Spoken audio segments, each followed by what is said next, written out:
Hi friends, आज modern history की 11वीं क्लास। जैसा कि इसके पहले अंग्रेजों के आगमन में एक क्लास हो चुका है, आज दूसरी क्लास है। और दूसरी क्लास के रूप में सबसे पहले आज हम देखते हैं सबसे पहले मैप के अकॉर्डिंग।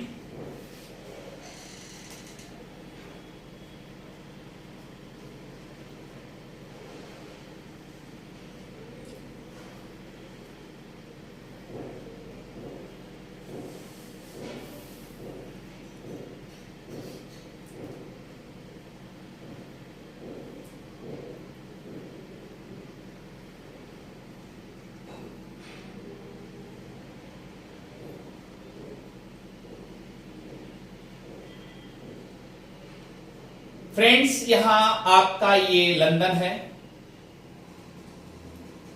है और लंदन एक ब्रिटेन है जिसे यूनाइटेड किंगडम कहते हैं। क्लियर? हमने इसके पहले बताया था यहां पर ये दिल्ली है भारत में, ये दिल्ली है और दिल्ली में अकबर शासक के रूप में था। कौन था? अकबर शासक के रूप में था। और याद रखिएगा एक चीज, आप ये बताइएगा, अगर अकबर शासक के रूप में था तो ये अनुमति इधर किसको मिली थी? जेम्स प्रथम के द्वारा हाकिंस को अनुमति मिली। और ये हाकिंस जो है ये दिल्ली के दरबार में जाता है, लेकिन ये जान के जाता है अकबर है वहां पे। लेकिन उस समय अकबर का देहांत हो चुका था और अकबर के बदले में आया था जहांगीर आया था। क्लियर? कौन आया था? जहांगीर आया था। और जब जहांगीर आ गया तो ये बात समझ सकते हैं जहांगीर कब आया था? 1605 में आया था। ये बात तो समझ में आ गया। ठीक है, आइए चलते हैं आगे बढ़े। ये तो लगभग हमें लगता है पहले क्लास में हो चुका है। तो फ्रेंड्स एक चीज याद रखिएगा, यहां जेम्स द्वितीय जो है, जेम्स प्रथम जो है, ये अपना दूसरा राजदूत भेजता है। किसको भेजता है? सर टॉमस रो को। कब भेजता है? नोट करते जाइएगा, 14 सितंबर और 1615 ईस्वी। कब भेजा? 14 सितंबर 1615 ईस्वी में भेज दिया। और ये सर टॉमस रो क्या किए? याद रखिए, ब्रिटेन से निकल आए। कहां आए? याद रखिए फ्रेंड्स, ये क्या है? सूरत। एक चीज आप ये बताइए, सूरत ही क्यों लोग उतर रहे हैं? क्योंकि मैंने बताया कि स्वाली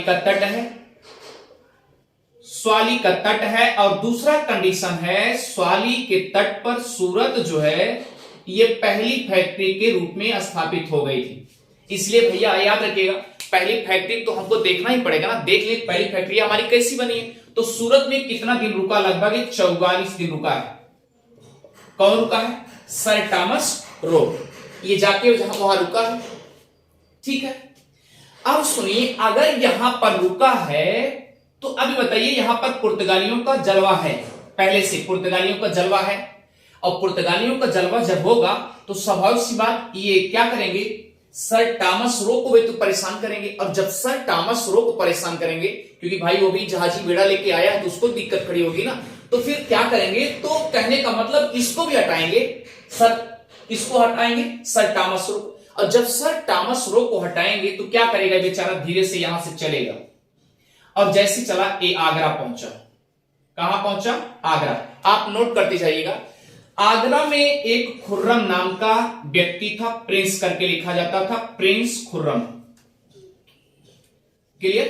प्रिंस खुर्रम था। यही खुर्रम आगे चल करके, नोट करते जाइएगा, आगे चलकर शाह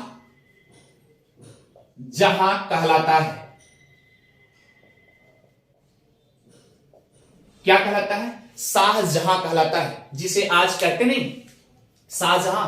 एक ताजमहल भी बनवाए, मुमताज की याद में ना, तो प्यारे वही शाहजहां है जिसे पहले खुर्रम के नाम से जाना जाता था। इसे आप नोट करते जाइए, ठीक है। तो अब ये खुर्रम मिल गए। अब जब खुर्रम मिल गए तो अब क्या होगा कंडीशन? खुर्रम, आपको पता है खुर्रम मिलने के बाद, और ये भी जानते हैं कि जहांगीर का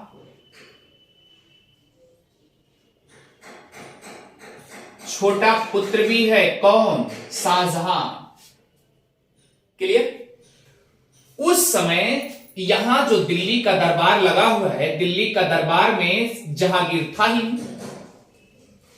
तो इसीलिए यह भी कंडीशन हो सकती है 44 दिन यहां इसलिए रुका क्योंकि भाई मिल चुका था, और जब मिल चुका था तो इसको पता हो गया कि पापा जी है ये नहीं, पिताजी है ये नहीं। तो क्या करा फिर? जहांगीर कहां थे उस समय? जहांगीर एक छोटे से, ध्यान दीजिएगा, अपना शासक चलाने के लिए, या आप अपना शासन चलाने के लिए 3 क्षेत्र चयनित किए थे। 3 क्षेत्र चयनित किए थे।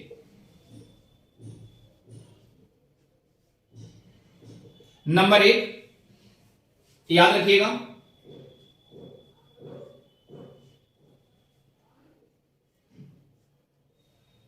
नंबर 1, नंबर 2 और नंबर 3।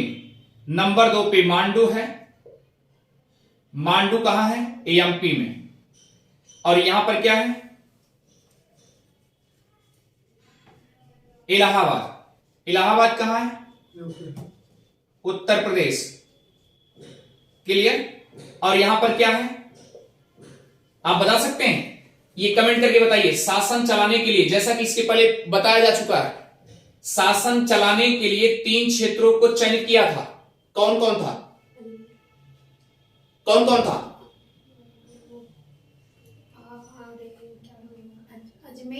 अजमेर था, जो कि राजस्थान में है।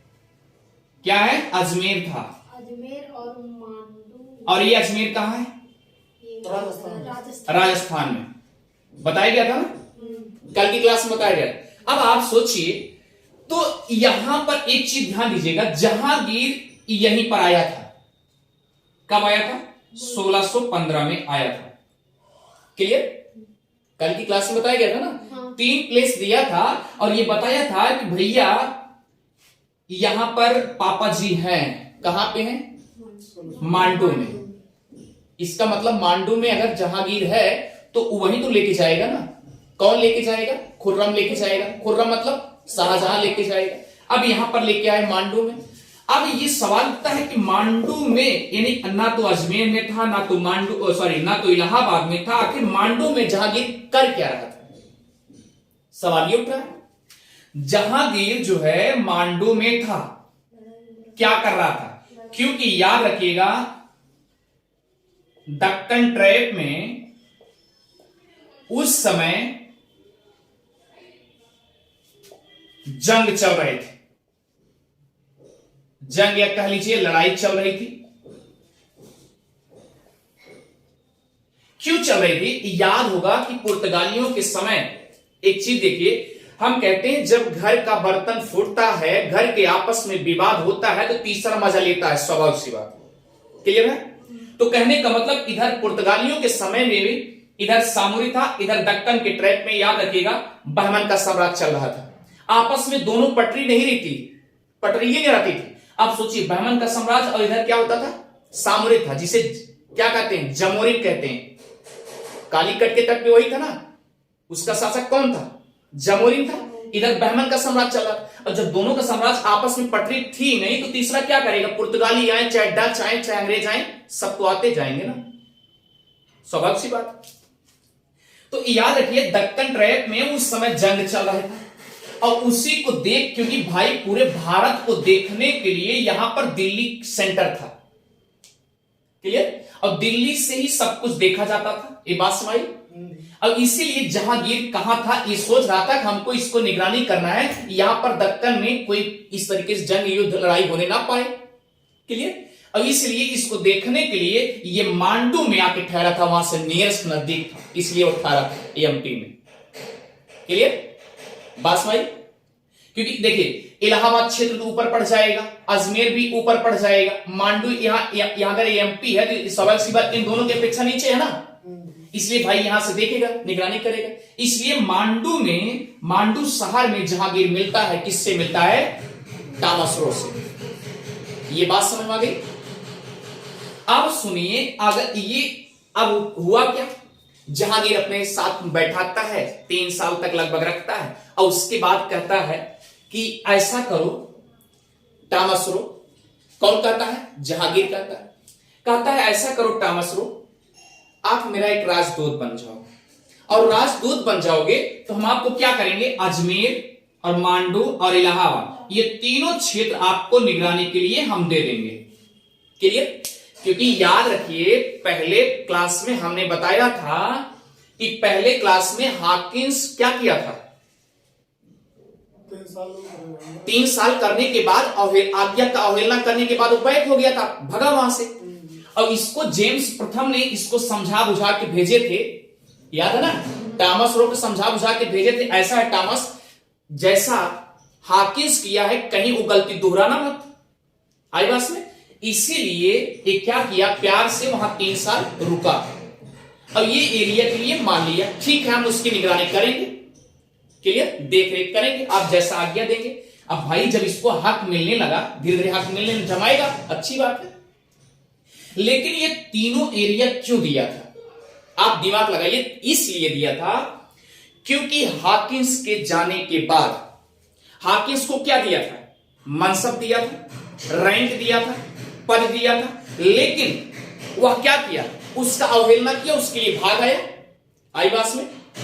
अवहेलना किया, भाग आया, और जब अवहेलना करने के बाद भाग आया तो आप दिमाग लगा सकते हैं, इसका मतलब जहांगीर को भी तलाश थी, मुझे एक ऐसा सैनिक मिले, ऐसा मजबूत देख रेख करने वाला मिले, उसको भी तलाश थी।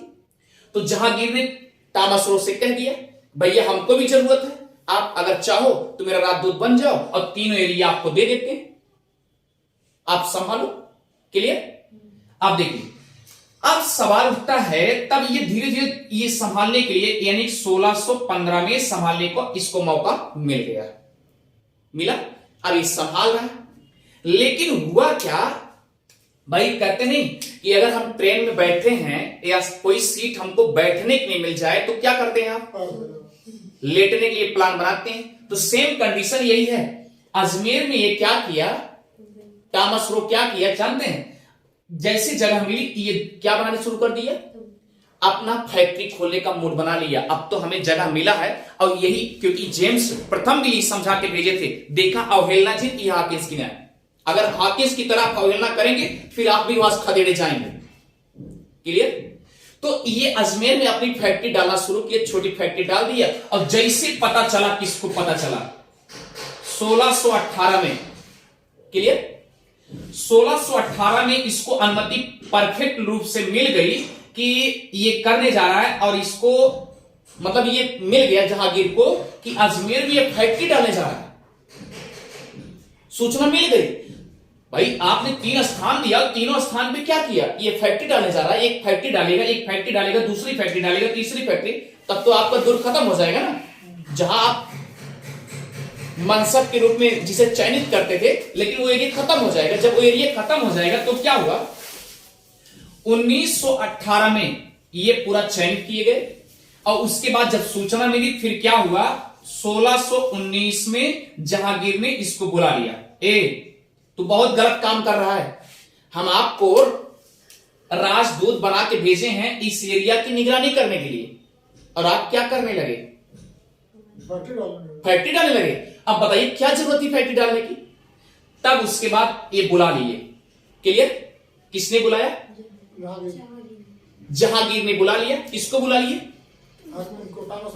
तामसरो को। क्लियर हो गया? अब इसे चलते हैं आगे, चलो एकदम ध्यान दीजिएगा। फिर बात आती है 23 की, 1623 में, नोट करते जाइएगा, 1623 में, क्लियर, 1623 में एक कंडीशन समझिएगा, जब ये जहांगीर के साथ साथ रहता था, कौन रहा? टामस टॉमस रो रहा। तो हुआ क्या, धीरे धीरे जब बातें होने लगी, कहा कि अब ऐसी गलती नहीं होगी। फिर उसके बाद ये क्या किया, इसको धीरे धीरे अनुमति मिल गई। किसको मिल गई? टॉमस रो को। टॉमस रो को अनुमति मिल गई। तो ये क्या किया, छोटी सी फैक्ट्री डाल दिया। कहां कहां डाला, जरा ध्यान दीजिएगा। पहले सूरत, सूरत थी, याद है, उसको क्या कराया, मरम्मत कराया। मरम्मत मतलब हाँ, रिपेयर करा दिया, जो टूटा फूटा है उसको सही करा दिया। वो फैक्ट्री कंप्लीट हो गई। अब उसके उत्तर में जाएंगे तो आपको मिलेगा भड़ौच। क्लियर? भड़ौच में भी छोटी सी फैक्ट्री डाल दिया। क्लियर? अब भड़ौच में डाल दिया भैया, तो उसके बाद क्या किया, अहमदाबाद में डाल दिया। अहमदाबाद में डाल दिया। और ये तीनों आपको पता है गुजरात में है।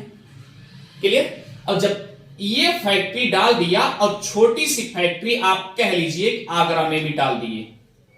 ये चारों फैक्ट्री इन्होंने डाल दिया। क्लियर? इतनी बात समझ में आ गई? अच्छे से आया?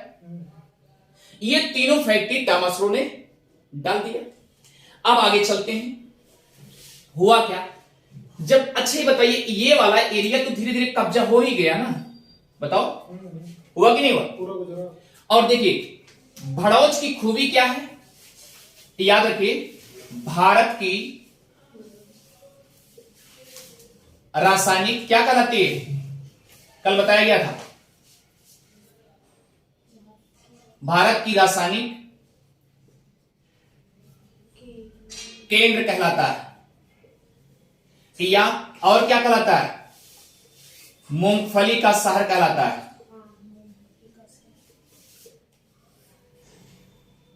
और क्या कहलाता है,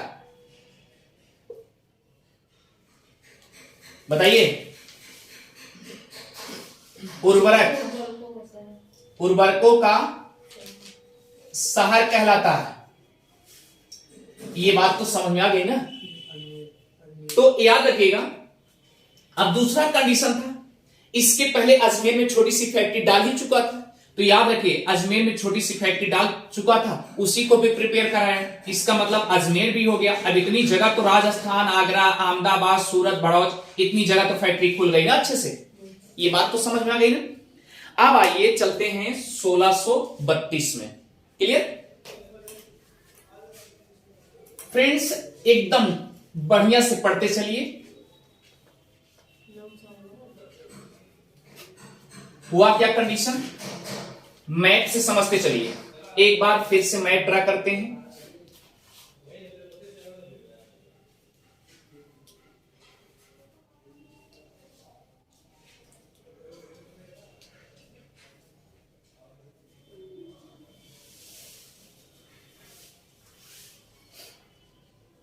सोचिए, अब एक सोचिए, इधर देखिए सूरत, भड़ौच, ये सब क्या है, सब उन्होंने फैक्ट्री लगभग कब्जा कर लिया। जैसा कि आपको ये पहले बताया जा चुका है कि 1611 में जबरदस्त लड़ाई हुई थी। उस लड़ाई को स्वाली का युद्ध कहा गया, सुहाली का युद्ध भी कहा गया। किसके किसके बीच हुई थी? पुर्तगालियों के बीच हुई थी। और किसके बीच हुई थी? पुर्तगाली और अंग्रेज की तरफ से हुई थी। अंग्रेज में कौन कौन था? हाकिंस थे, और कौन थे? मिडलेटन थे। क्लियर? जो उस समय नेतृत्व कर रहे थे। इन सब के बीच में आपस खूब लड़ाई हुई और खूब पटक पटक मारे गए। कौन मारे गए? पुर्तगाली लोग मारे गए। अब ये सोचिए, जब ये मारे गए तो यहां से भागे, भाग गए। क्लियर हो गया? अब आइए 1632 में। 1632 की क्या कहानी है, तो याद रखिए गोलकुंडा, गोलकुंडा की कहानी। उस समय शासक के रूप में कौन थे? कुतुब शाह थे। क्लियर? गोलकुंडा, क्लियर? गोलकुंडा के शासक उस समय क्या थे? इधर देखिए, गोलकुंडा क्या थे? शासक कौन थे? कुतुब शाह थे। अब देखिए एक चीज ध्यान दीजिए, कुतुब शाह महोदय ये अंग्रेजों को बुलाए, अर्थात किसको बुलाए? टॉमस रो को। तो यहां लिख देते हैं टॉमस रो। तामसरो को बुलाए और कहे ऐसा है, इस तरीके से काम चलने वाला नहीं है। ठीक है, अब गोलकुंडा कहां है पहले तो ये समझो। ये है हैदराबाद। कहां है? हैदराबाद। इस बात को हमेशा ध्यान दीजिएगा, गोलकुंडा कहां है? हैदराबाद। क्लियर हो गया? ये हैदराबाद में है। तो तामसरो को जब बुलाया गया, इनसे कहे क्या, ध्यान दीजिए, ये उस समय कुतुब शाह महोदय कहे। अब मेन सेंटर पे तो जहांगीर बैठा ही है, मेन सेंटर पे जहांगीर बैठा है, तो यहां से फरमान जारी किया होगा। अपना दिमाग लगाइए, यहां से फरमान जारी किया होगा।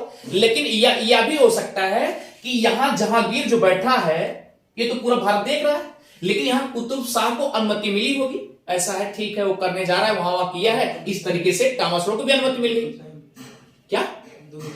नहीं, अब्दुल हुसैन तो ठीक है, मालिक कुतुब शाह भी लेटेस्ट नाम कुतुब शाह, क्लियर करेंगे। हाँ, कुतुब शाह, क्लियर। आगे चलिए, अब देखिए हैदराबाद में तामसरो को जब बुलाया गया तो गोलकुंडा था। क्या था? गोलकुंडा था। और तामसरो से क्या कहे, कुतुब शाह महोदय क्या कहे, उस समय शासक वही थे। क्लियर भाई, जो शासक होगा उसी की निगरानी होगा ना, उसी की निगरानी होगा, वही देख रेख कर रहा है, उसकी निगरानी होगा। तो कुतुब शाह से कहे ऐसा है, गोलकुंडा के पास, नोट करते जाइएगा, इंपॉर्टेंट है, गोलकुंडा के पास जितने भी एरिया हैं, जितने भी क्षेत्र हैं, वहां पर आप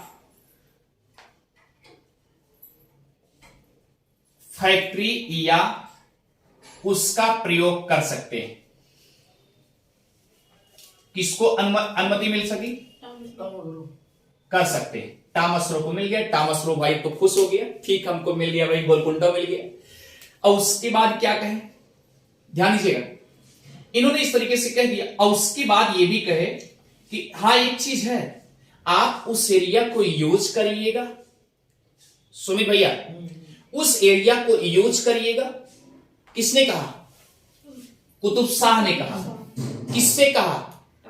तामसरो से। उस एरिया को यूज करिए और हमें टैक्स कोई नहीं चाहिए, यानी कर ना दीजिएगा, टैक्स फ्री कर दीजिए। जब टैक्स फ्री हो गया तो उसके बाद क्या कहे, जरा ध्यान दीजिएगा। उन्होंने कहा ऐसा है, जब 1 वर्ष बीत जाएगा, क्या हो जाएगा? उस 1 वर्ष जब बीत जाएगा तो आप हमको क्या करोगे? 500 रुपया क्या करोगे? किसके रूप में दोगे? पगोडा। किसके रूप में? पगोडा। यानी 500 पगोडा जो है हमको दे दीजिएगा वार्षिक रूप में। इन्होंने क्या चयन किया? 500 पगोडा तय कर लिया। और आपको याद है ना, एक चीज ध्यान दीजिएगा, पगोडा से संबंधित अगर कोई भी पगोडा से संबंधित क्वेश्चन पूछा जाए तो पगोडा क्या है? ये सोने का सिक्का है, सोने का सिक्का है। ये बात तो समझ रही ना, सोने का सिक्का है। और सोने का सिक्का जहां ढाला जाता है, इसके पहले किसने ढालने का काम किया था भारत में? डच ने किया था। क्लियर? किसने किया था? डच ने। और नोट करते जाइए, कहां किए थे? पुलिकट में। क्लियर? पुलिकट में जब ये सोने का सिक्का ढालने वाला काम किया गया तो वहां पर जब भैया कोई सोने का सिक्का बनाया जाएगा, बात समझ रहे हैं, तो भैया उसकी देखरेख भी करनी चाहिए ना, कि ऐसे हम फैक्ट्री डाल दी, उसकी देखरेख न करें, उसके बाद दूसरा अटैक करके आराम से आसानी से ले ही सकता है। तो याद रखिए, तो सेम कंडीशन ये हुआ कि सोने की सिक्का जहां ढाला गया पुलिकट में, उन्होंने क्या किया? अपना सेंटर बना लिया। किसने बनाया? डचों ने। ये बात पकड़ में आई। और वहीं पर अपना दुर्ग भी स्थापित कर दिया था डचों ने, इसकी देखरेख करने के लिए, केवल इसको, सोने के सिक्के जहां ढाले जा रहे थे। और उस दुर्ग को कहा गया था गोलेंड्रिया। गोलेंड्रिया का दुर्ग कहा गया था, याद रखिए। अगर पूछा जाए तो याद रखिएगा, डचों का एक ही दुर्ग था, वो भी पुलिकट में था। डचों का एक ही दुर्ग था, कहां था? पुलिकट में। क्लियर? ये बात तो समझ आ गई। अब हुआ क्या, 500 रुपए पगोडा में तय हो गया एरिया। वो भी कहे चले ठीक है हम 500 रुपए दे देंगे, सॉरी 500 पगोडा दे देंगे। रुपया बार बार निकल रहा है तो पगोडा समझ लीजिए आज के बाद। अगर हम रुपया मुख से निकल रहा है तो इसके लिए ध्यान दीजिएगा, मुख से निकल जा रहा है तो ये 500 पगोडा के रूप में उन्होंने क्या चयनित कर लिया। अब बात आती है, याद रखिएगा, 39 की। क्लियर, मिटा दें इसे, ध्यान दीजिएगा।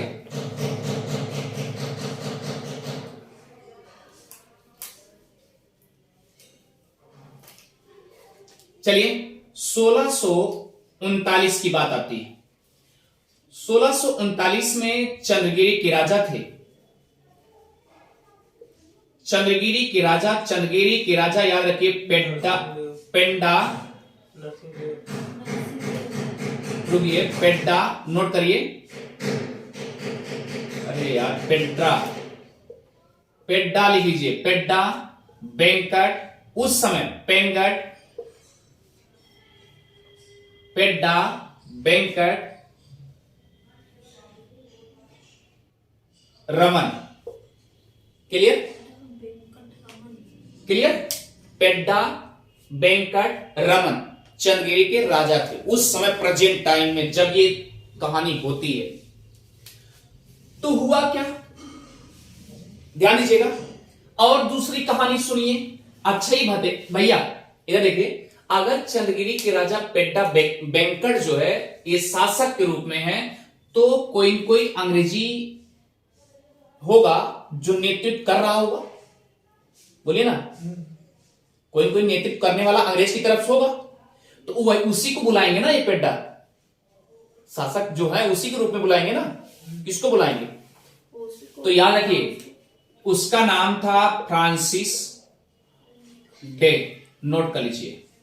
यह कौन था, अंग्रेज मैन था, अंग्रेज आदमी था, इसको बुलाते हैं, नोट करते जाइए, इंपॉर्टेंट है ये।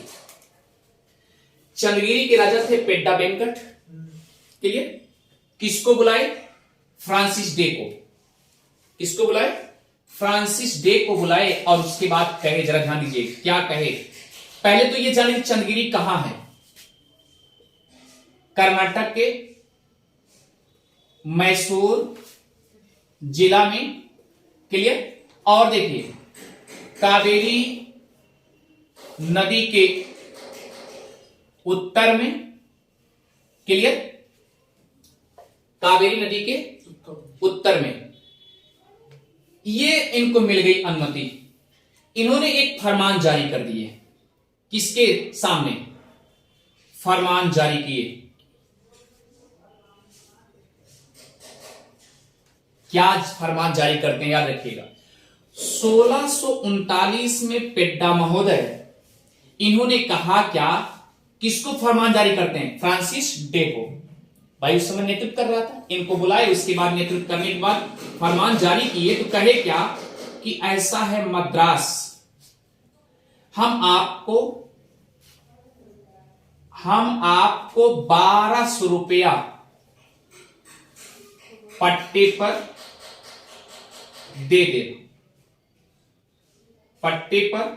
दे रहा हूं, पर हमें आप बदले में क्या देंगे, क्लियर। किसने कहा, पेड्डा रमन, किससे कहे, फ्रांसिस डे से। ये बात तो क्लियर हो गई। फ्रांसिस डे कह दिए कि हम फरमान जारी कर दें भैया, और मद्रास हम आपको 1200 रुपए पट्टे पर दे रहा हूं। लेकिन हां 1200 रुपए पट्टे पर दे दिए, लेकिन एक चीज और ध्यान दीजिएगा, आप उसके बदले में हमको और क्या देंगे, क्लियर, ये बात समझ। अच्छा ठीक है, मान लीजिए अगर इनको फ्री में एक 1200 रुपये मिल गया, तो जान लीजिए एकदम फ्री है, तो गिफ्ट के रूप में मिला कि नहीं मिला, तो इनको गिफ्ट के रूप में ये मद्रास फ्री में मिल गया। इतनी बात समझ में आ गई। अब चलिए आगे चलते हैं, हुआ क्या कंडीशन, ये आप देखिए। गिफ्ट के रूप में जब इनको मिल गया, तो मद्रास वाले सॉरी क्या नाम, फ्रांसिस डे, नोट करते जाइएगा।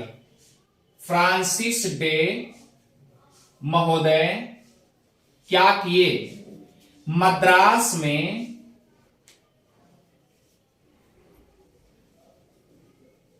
अपना पहला दुर्ग का निर्माण किए।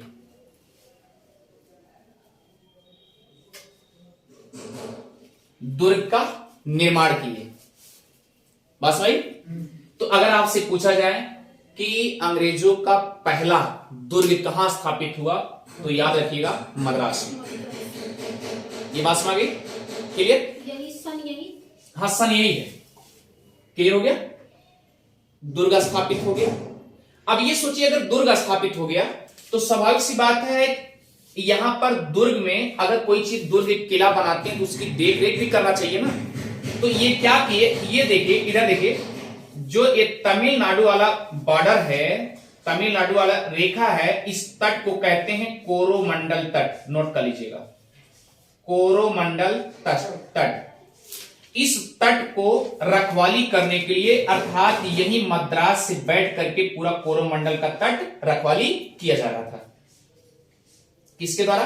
अंग्रेजों द्वारा। इसका मतलब यह है, लिख लीजिए, कोरोमंडल तट की रखवाली मद्रास से की जा रही थी। किसके द्वारा? अंग्रेजों द्वारा। अंग्रेजों द्वारा। अंग्रेजों में स्पेशल कौन थे? फ्रांसिस डे महोदय थे। ये बात समझ गई? चले चले भैया, चले। दुर्ग का नाम याद रखिएगा, लिखते जाइए। सेंट, हाँ एक चीज और डीपली और थोड़ा देख लीजिए। जब चंद्रगिरी के राजा, इधर देखिए, चंद्रगिरी के राजा कौन थे? पेड्डा, पेड्डा वेंकट, क्लियर? वेंकट महोदय जब इनको दिए थे, फ्रांसीसी या फ्रांसिस डे को जब दिए थे, तो याद रखिए, नोट कर लीजिएगा, सेंट फ्राइड जॉर्ज किला के रूप में दिए थे, किला के रूप में दिए थे। यही आगे चलकर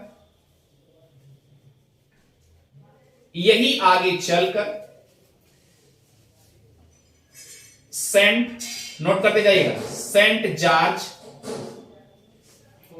सॉरी सेंट फोर्ड जॉर्ज किला के नाम से जाना जाता है। तो अब ये अगर आपसे पूछा जाए कि अंग्रेजों का जो मद्रास में किला था, क्लियर, किसको मिला था? फ्रांसिस डे को मिला था। वह अंग्रेज मैन था, उस समय नेतृत्व कर रहा था। उसके बाद जब मिला था, दान के रूप में मिला था, जो किले के रूप में जब उनको दान मिला, तो वहां बताया गया भैया किला जैसा है, तो याद रखिए तब सेंट फ्राइड जॉर्ज किला के रूप में मिला। तो आगे यही आगे चल करके इस किले का नाम पड़ जाता है सेंट फोर्ट जॉर्ज किला, क्लियर? अगर जैसे अगर कोई बताता है ना सेंट फोर्ट जॉर्ज किला, हकीकत है फोर्ड नहीं है, फोर्ट है, तो यहां लेकिन फाइट के नाम से, यह भी याद रखिए। तो जब इसको दान में मिला था तो सेंट फाइट जॉर्ज के रूप में मिला था, लेकिन जब ये बाद में आगे चल के चेंज होता है तो इसको सेंट फोर्ट जॉर्ज किला के नाम से कहा जाता है। यही है, ये बात समझ गई? यही है। तो आइए फ्रेंड्स आगे चलते हैं, मिटा दें इसे मिटा दें अच्छे से।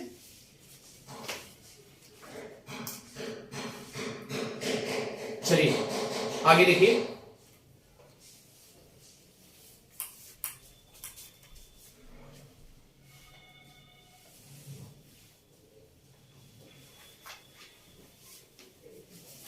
अब बात आती है, नोट करिए, 1651 की। चले चले भैया, अब अच्छा एक चीज आप बताइए, 1651 की जो बात है, उस समय हुगली की तरफ बढ़ते हैं बंगाल ना। अच्छा एक दिमाग लगाओ, उस समय हुगली में भी किसी का शासन चल रहा होगा ना, कोई मुगल पीरियड रहा होगा। तो वह मुगल पीरियड का शासक कौन था उस समय? शाहजहां थे। नोट कर लीजिए, उस समय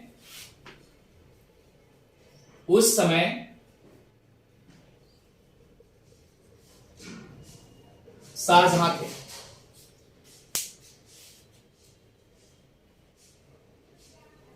क्लियर? हुगली पर भी विजय कर लिए, हुगली बंगाल। क्लियर? उसके बाद कासिम बाजार। क्लियर? कासिम बाजार, पटना, जैसा कि आप जानते हैं ना, इसके पहले कासिम बाजार वगैरह सब रेशम चक्री डच वाले लगा चुके हैं। यहां छवि थी इनकी, डचों की यहां छवि थी, याद रखिएगा पहले से। कासिम बाजार, हुगली, पटना, और क्या है बता सकते हैं? ध्यान दीजिएगा, यहां पर इन्होंने क्या किया, यहां पर इन्होंने कब्जा जमा लिया। जब इन्होंने कब्जा जमा लिया तो हुआ क्या? किसने जमाया? अंग्रेजों ने जमा लिया। और जमाने के बाद इसके पहले तो पुर्तगाली और डच यहां रहे होंगे ना, इसका मतलब इनको खदेड़ करके तभी जमाए होंगे। बात समझ रहे हैं? तो यहां पर इसको सपोर्ट मिलता है, किसका मिलता है? औरंगजेब का।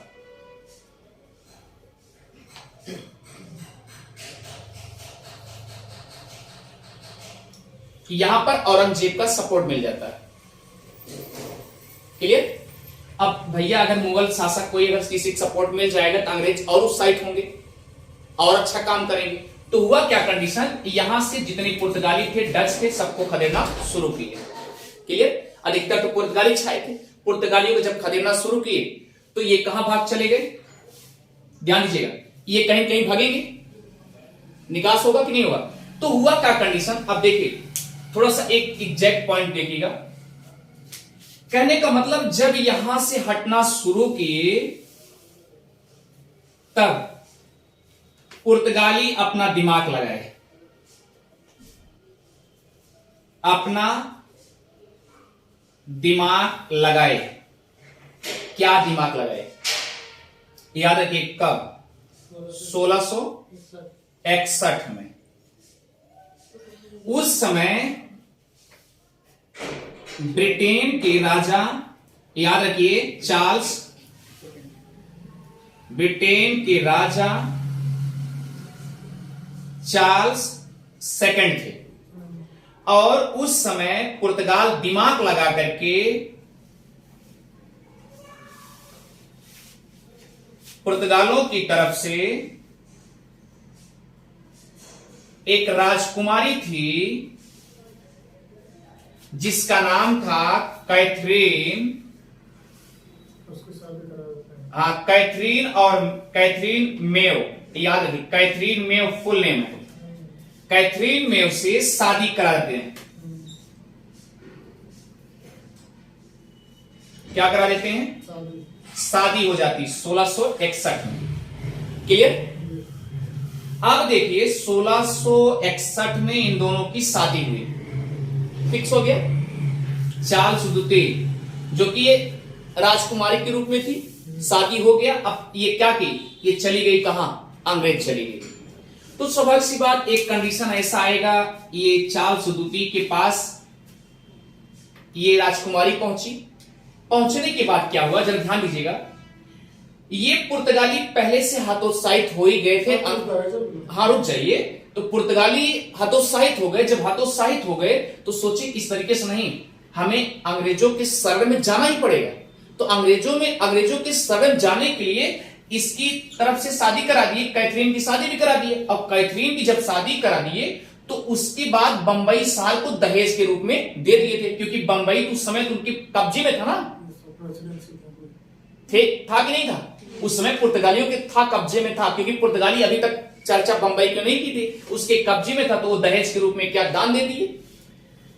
आप देखिए, शादी में दहेज दे दिए, किसने दिया? पुर्तगालियों ने। किसको दिया? किसको दिया? याद रखिए, चार्ल्स सेकंड को दे दिया। अब इनको दे दिया तो हुआ क्या कंडीशन? अब बात आती है 1668 की। बात कौन आ रही? 1668। तो हुआ, इसमें क्या हुआ जरा ध्यान दीजिएगा। तो भैया चार्ल्स सेकंड जो है, अब जैसे ब्रिटेन से लोग, अंग्रेज लोग आ ही रहे हैं, भारत में आ ही रहे हैं, व्यापार करने के लिए आ ही रहे हैं। तो ये 1668 में महोदय क्या किए कि आप सब वहां जा ही रहे हैं, हमारा भी एक दहेज के रूप में, मुझे दान के रूप में मिला है। अच्छा ठीक, आप एक कल्पना करिए एक आम बोलचाल में। अच्छा ये बताइए, क्या चार्ल्स द्वितीय जब शादी किया होगा तो उसके साथ में कुछ न कुछ लोग आए होंगे, सदिया में आए होंगे कि नहीं आए होंगे? तो धीरे धीरे बात फैल गया होगा कि हाँ यार, बंबई तुमको दान के रूप में मिला है। बतिया समझिए, बंबई तुमको दान के रूप में मिला है ना। और बंबई अगर दान के रूप में मिला तो उससे बड़ा शहर तो है ही नहीं। अभी जान लीजिए, इस समय प्रेजेंट टाइम में देखा जाए बंबई सबसे बड़ा शहर। तो कहने का मतलब ये है कि चार्ल्स ये कहने लगे ठीक है आप ले लीजिए। तो उस समय खरीदने वाला कौन था याद रखिएगा, नोट करिए, क्या नाम था? गेराल्ड आयंगर। अब भैया गेराल्ड आयंगर क्या किए? मुंबई शहर को खरीद लिए। अब क्यों खरीदे ये भी याद रखिए, क्यों खरीदे? खरीदने की वजह क्या थी? खरीदने की वजह यह थी कि क्योंकि चार्ल्स द्वितीय वहां से इंग्लैंड से क्या करेगा बेचारा, उसके पास शासक तो ही है, उसके पास उतनी अमानत है, क्यों क्या करेगा? तो ये स्वाभाविक सी बात क्या किया, चले ठीक है आप ही अपनी फैक्ट्री डाल दीजिए, हमारा नाम तो होगा, अंग्रेज की तरफ से हम शासक हैं, यहां पर हमारा नाम होगा। तो इन्होंने क्या किया, गेराल्ड आयंगर को दे दिया। अब कितने दिया? 10 लाख, हाँ याद रखिएगा, 10 लाख पाउंड को दे दिया, 10 लाख पाउंड दे दिया। अब उसके बाद क्या होगा, इधर देखिएगा। और 10 लाख पाउंड लेने के बाद इन्होंने फिर क्या किया? कोठी बनाए, कोठी बनाए और बंदरगाह बनाए। क्लियर? यानी कि बंबई पहले जान लीजिए हल्का फुल्का गिनती में था, लेकिन अब ये नया शहर बना देते हैं। यानी कि अब याद रखिए, नए सिरे से मुंबई की स्थापना की जाती है। कब की गई बताइए? इधर देखिए, 1968 से लेकर के 77 तक पूरा तैयार हो जाता है। Clear friends? यहां तक देखिएगा 1668 से लेकर के 77 तक। कहने का मतलब अगर कोठिया खरीद लिए तो आप समझिए, आप अपने दिमाग समझिए कि नए सिरे से अगर कोई तैयार करेगा तो टाइम लगेगा, तत्काल थोड़ी, कितना भी पैसा होगा तत्काल थोड़ी खड़ा कर देगा, टाइम लगेगा पोर्ट बनाने में। तो याद रखें, इन दोनों के बीच में क्या हुआ, सी पोर्ट भी तैयार हुआ, यानी बंदरगाह भी तैयार हुआ, और मुंबई के अच्छे से रिपेयर करके पूरा बढ़िया से स्थापना कर दी गई। तो अब आपसे पूछा जाएगा बंबई शहर की स्थापना करने वाला कौन था? तो गेराल्ड आयंगर था। नए सिरे से स्थापना, अंग्रेजों में नए सिरे से मुंबई शहर की स्थापना करने वाला कौन था? गेराल्ड आयंगर था।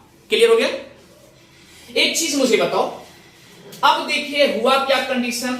इधर मद्रास तो पहले से कब्जे में हो चुका है क्योंकि गिफ्ट मिला हुआ है। ये जो प्रेसिडेंसी थी मद्रास, ये तो पहले से मिला। तो इसीलिए जब पहली क्लास बताई गई थी तो पहली प्रेसिडेंसी कौन बताई गई थी? मद्रास की बताई गई थी ना। दूसरे नंबर पे कौन थी? मुंबई।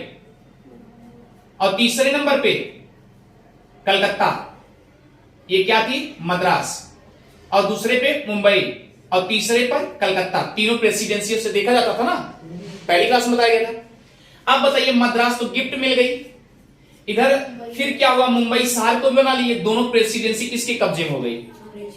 अंग्रेज के कब्जे में होगी। आप बताइए, अगर सारी चीज आपके घर से कब्जे हो जाएगी तो आप कहां रह पाएंगे, पहले सोचिए। इसके बाद फिर चलते हैं बंगाल की तरफ। बात समझ रहे हैं? इतनी बात समझ गई? यानी मद्रास भी इसके कब्जे में, मुंबई भी, दोनों जान लीजिए गिफ्ट मिले। लेकिन अब ये तो दोनों गिफ्ट है क्योंकि दान दहेज में दिया गया, और ये तो गिफ्ट दिए थे, दो दहेज में। आप इतना दिमाग लगाइए, हमने पुर्तगालियों ने तो गिफ्ट दे दिया भाई, वो आपस में अंग्रेज खरीदे तो उसके लिए क्या कौन करेगा, सही कि नहीं? लेकिन गिफ्ट हम पुर्तगालियों की तरफ गिफ्ट ही मिला, ये दोनों गिफ्ट हो गए। तो ठीक फ्रेंड्स, मुझे लगता है कि आपको अच्छे से समझ में आ रहा होगा। तो ठीक है, और डीपली पढ़ने के लिए आप उदय जीएस रिसर्च सेंटर के प्लेलिस्ट में आप जाएंगे, वहां पर मिलेगा। और हां, जो कल की क्लास होगी, कलकत्ता प्रेसिडेंसी को जब अंग्रेजों द्वारा अपने कब्जे में कर लेते हैं अंग्रेज, तो वहीं से उनका नया उत्थान होता है। ठीक फ्रेंड्स, और कल की क्लास एक नए सिरे से बंगाल से उनका उद्धार अर्थात अंग्रेजों का हाईलाइट होना, यहीं से इनका जान लीजिए अच्छा उत्थान होता है अंग्रेजों का। ठीक है फ्रेंड्स, थैंक यू।